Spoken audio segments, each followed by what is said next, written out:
Hi everyone, this is Carolyn Speaks, the State of Our World on Wednesday, August 19, 2020. So how are we doing? Well, as of today, earlier this evening, the United States had 5,536,614 confirmed cases in the U.S. and 173,786 people who have passed away from this virus. All these fatalities that could have been prevented if Trump had done his job from the very beginning, acknowledged that it was here, and take care to keep people safe with a nationwide lockdown, nationwide testing, nationwide acquiring of all the personal protective equipment, hospital equipment that was needed to conquer this virus, but he didn't. So that's over 5 million cases, over 173,000 fatalities. That is not right. Now, there is unfortunately, people who have recovered from the virus and have told someone that they had the virus, it's like a stigma attached to them. So it's better not to tell anyone, and people are suspicious of you. Very, very strange world we live in. It's weird, but I guess that's the way it is in our world. Now, the Democratic Party has nominated uh, Joe Biden to be the president, and they've also nominated Kamala Harris to be the vice president. So they'll be working together. Hopefully, they will win and get our country back to normal. I hope. But in the meantime, we have to stay strong.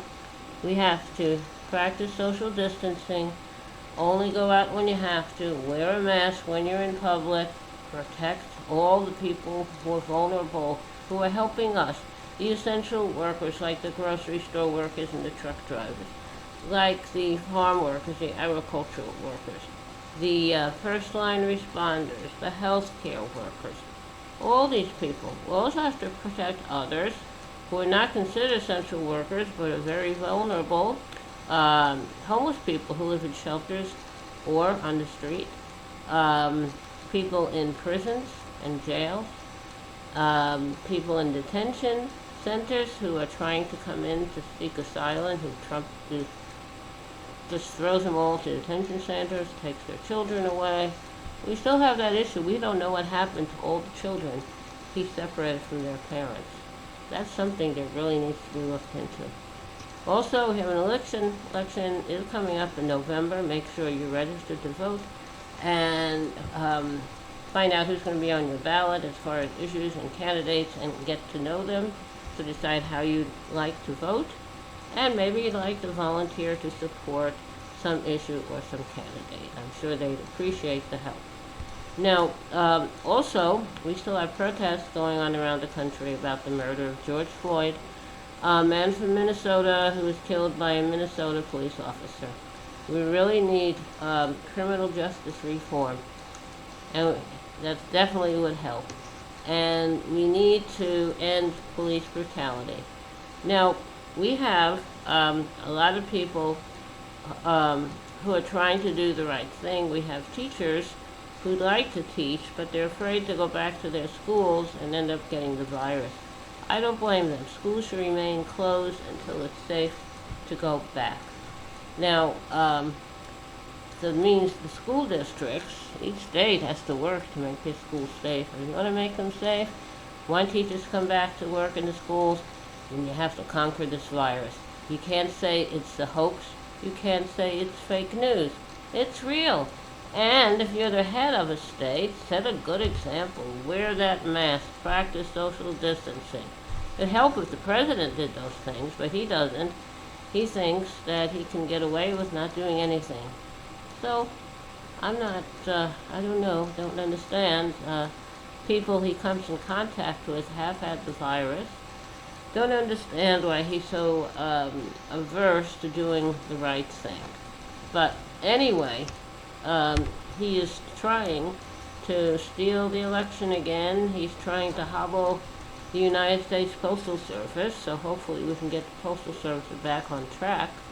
And finally repeal that ridiculous law passed in 2006 lame duck session when the Republicans had lost the House majority and wanted to kill the post office. So they put in a law in 2006 lame duck session, which unfortunately the current president, Bush, signed. Required the post office to pay retiree benefits 75 years in advance. Wow, no one else has to do that. Also prevented the post office pursuing other avenues of business, such as postal banking. Also, limits on the rates they can charge. So, anyway, and President Bush at the time, in his last 2 years in office as the president, he signed that. Then we got a Democratic president, Barack Obama. Unfortunately, he did not repeal that law. That should have been the first thing to do, but he didn't.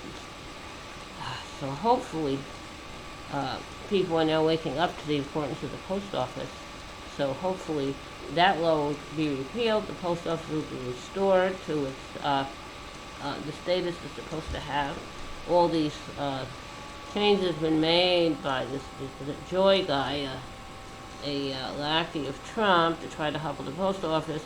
Will be reversed and everything will be restored. All the equipment that was taken out will be restored. All the mailboxes that have been removed will be restored. A lot of things to do. You have to pay attention to what's happening. And luckily, Republicans are also paying attention and realize that, without the post office, we're in bad shape. So hopefully, things will get better and this will be solved. The Postmaster General Joy is coming to hearings in the Congress, so we'll see what happens there. Now, so that's some things that are happening in this world. Now,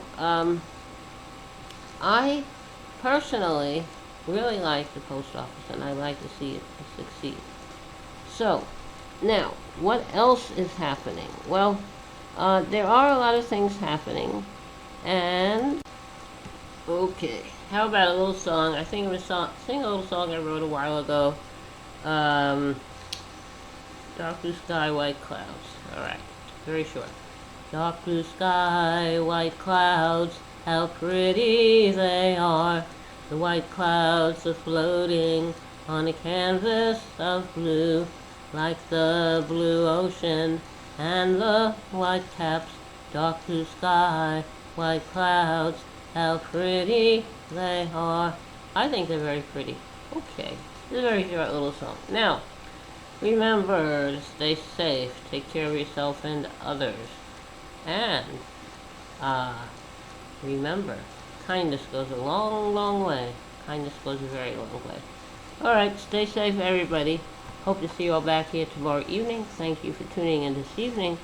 Wednesday, August 19th, 2020. Stay safe. See you tomorrow. Thank you. Good night.